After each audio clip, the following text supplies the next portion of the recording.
Hello, this is Steve Keller. I'm here with my beautiful daughter, Aaliyah Keller. Say hi. Hello, everybody. Yes, I married very well. She's got a pretty mama. Anyways, today actually I want to talk about one of my favorite subjects is working with young kids and teenagers doing emotional healing work. I'm a certified emotion code and body code practitioner. Basically think, inner healing meets quantum physics type thing. And that's about 10 years I've been doing this. Really first started practicing on my family, all you wonderful children. And because I had to help them from the parents they had to grow up with. No, I'm just kidding. We were perfect parents. But I just want to talk a bit about why it's one of my favorite things to do is work with children, what some of the benefits are, kind of what you look for occasionally. So I've been doing it for about 10 years with kids, with many kids. Certain patterns, certain benefits. One of the things of doing it with kids is you get a huge return on investment because you can kind of change the trajectory of someone's emotional life at an early age, and they end up at a lot different place than having to work with them when they're in their 40s and 50s. One thing to understand, too, is that a lot of times with kids at, say, 6 years old, kids tend to, and this is just based on almost a decade of experience of working with a lot of people and children, is at about 6 years old, kids kind of look around their environment and, hi, Cecilia, nice to see you. Anyways, kids kind of look around their environment and they make a lot of I am, people are, life is decisions. So what you'll find is that kids will, they make kind of brutal judgments on themselves and on life at 6. I find that especially if, say, for example, there's problems in the marriage.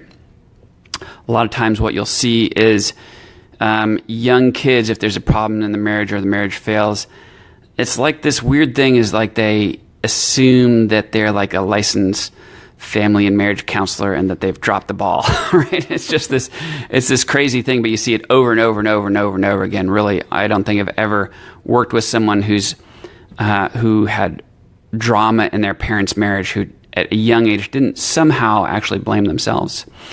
And so what you can do is if you catch this at a fairly young age, you can rewire these judgments and these kind of blown emotional fuses that have happened. Typically, a lot of them are related to how they get their value. Okay, if you have one parent who is kind of brutal and harsh and judgmental, the kids can really be severely impacted by that long term. Anyways, I just want to kind of talk a bit about some of the things we've done together, because all my children, even the ones who don't want to be on video today, they're always asking me, Daddy, I need a session. I need to work on some things, which I'm so happy that they're aware of when things are off for them emotionally and they want help, and they love doing it with me, so it's fun to do.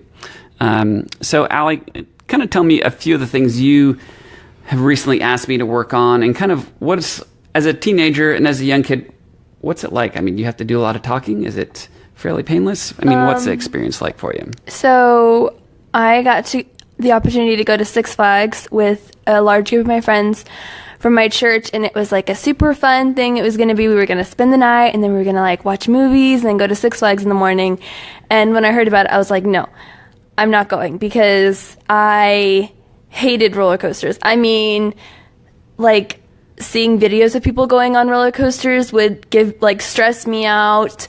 Like, going on super like curvy hills and stuff like that, like in like San Francisco or like Colorado, would like stress me out riding in the car. Yeah. And I was like, there's no way I'm going. I'm definitely not going, because people are they're going to want me to go on the roller coasters with them. They're going to be like, oh, you should do it. It's no big deal. But like, for me, it was like a really big deal. And I was like, Dad, I need you to do some work with me. I have like lots of issues. And yeah. So we were able to like work on that and then make it go from like not even like to where I didn't even want to think about going on roller coasters, to where I was like, okay, maybe I'm still not a roller coaster person. Maybe it's not my favorite thing in the world, like my brother and my sister. Yeah. but the thought of going on a roller coaster isn't like worse than death or like public speaking or something like that. So what was interesting when we worked on that with you, all these kind of blown trapped emotional fuses came up at, what was it, like 6? Like 5 and 6, and some of them were like, oh yeah, that's the last time we went to Six Flags together. And so it was kind of residual impact from the first time you had done with that. So how was your trip to Six Flags? It was super fun. I went on a couple of roller coasters, not like any super crazy ones because I'm not an adrenaline junkie, but I was able to like have fun and enjoy myself and not be like panicked the whole time that I was there at Six Flags. Yeah, awesome. So some of the things I've worked with teenagers that have been super effective, and I will say, it almost seems like teenagers are easier to work on. Sometimes the parents are like, oh, they're so hard to deal with. It's like, no, in terms of what I do, it can be super accurate because you don't have to get the teenagers to talk about what's going on. I remember one of my friends, she asked me to work with her son who was dealing with pot smoking habit. He was skipping school. There was major issues, trauma in his parents' relationship, and he was having major problems. And the funny comment he made to his mom, he goes, well, that's some weird witchcraft, but he was totally accurate. And his mom is like, yeah, you did one session for him, and the issue totally resolved itself. So sometimes we deal with kids with major social anxiety, like don't want to go to school at all. And sometimes it can be, trapped emotional issues, energetic issues, and sometimes it's like, you know what?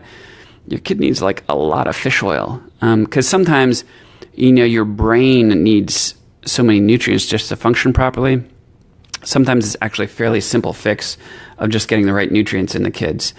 Other times, recently I had the privilege of working with a friend on her daughter who was dealing with a lot of fear and anxiety just in general, that stuff would go wrong. And she also noticed a lot of kind of communication issues. Like sometimes she'd be spot on in terms of her ability to communicate and focus, and other times it was like, she's like, hello, where'd my kid go? And it was fascinating what we tracked down. So this kid was about 8 years old, and the really main thing that happened was we tracked down I kept on saying, okay, well, what's this thing at 3? What's this thing at 3? And Mom was initially like, I'm not sure, I don't remember. And then she was like, oh my goodness, I do remember one thing. She goes, we had come home. I had the 3-year-old and her younger brother, and I got out of the car, and our dog was with us, and all of a sudden, a neighbor's dog got away and attacked our dog, like 5-minute dog fight. And I had like 2 kids. I'm trying to deal with it. Anyways, the daughter had like PTSD level experience with what happened. And, as a parent, you're like, oh, a few minutes later, okay, the kid seems fine. No, the kid was not fine. And like that was the primary thing 5 years later was still that. It had caused a PTSD level anxiety and fear in her. It had also, one of the things it had caused was kind of brain integration issue.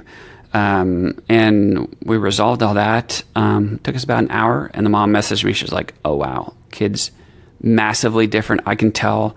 My mom can tell. My mother-in-law can tell. So you can see really huge results like that.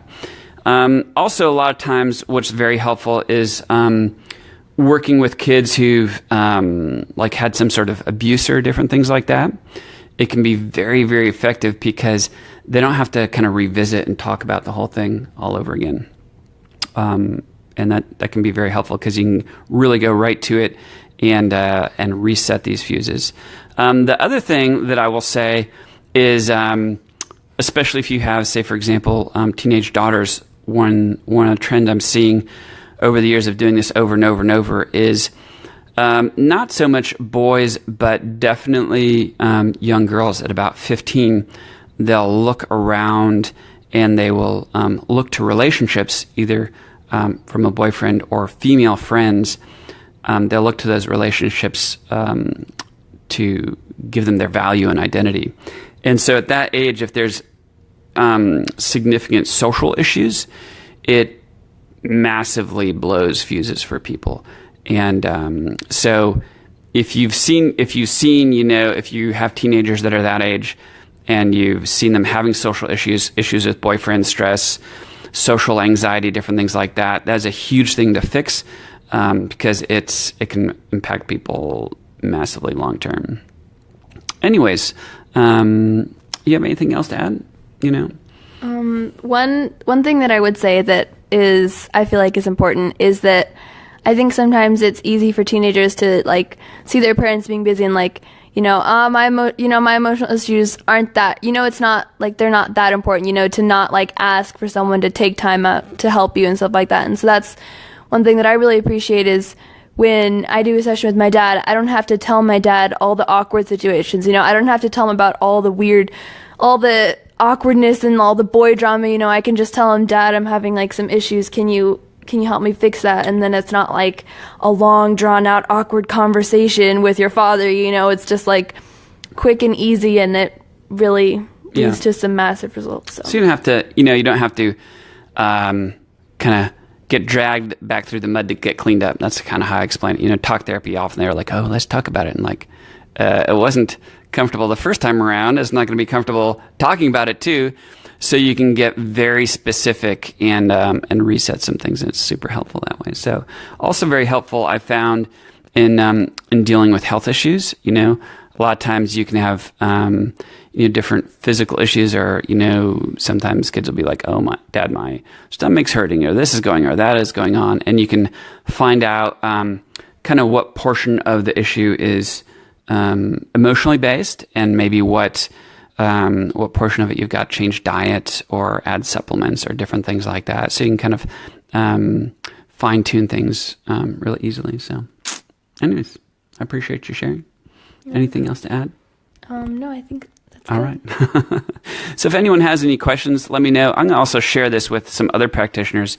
So if a different practitioner has shared this with you, any good certified emotion code or body code practitioner can be a huge help to your kids. And sometimes the younger, the better, because the faster you can reset some things, it can make a massive difference in people's lives and kind of the direction they're headed. So appreciate all you people. Have a great weekend. Thanks.